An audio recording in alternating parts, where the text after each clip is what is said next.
Бог да й благослови, брати и сестри, в името на Исус.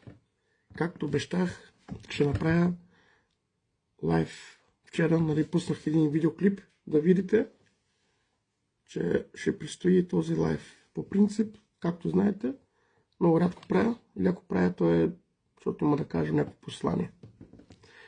Тук става въпрос за всички брати и сестри по целия свят. И това го дължа само на нашия Бог Исус Христос. Благословен да е Той нашия Бог. За това, което иска да ни каже нашия Бог. И един ден ще бъда отговорен, ако не го кажа. Но преди да тръгна към това, ще кажа как стана всичко.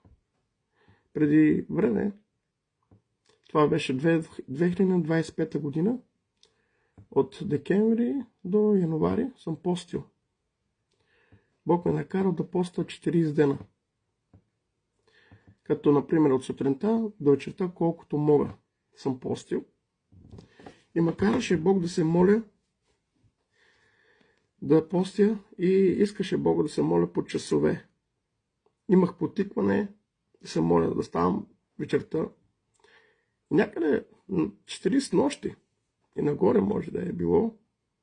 Всяка вечер ставах през нощта от, да кажем, от мое време над 12 часа, от 1 и в 3 ме кара да се моля, да се бия с нечестиви духове. Смисъл как рева в война, да се молиш на езици, да се биеш срещу нечестивите. И да се моля за брати и сестри.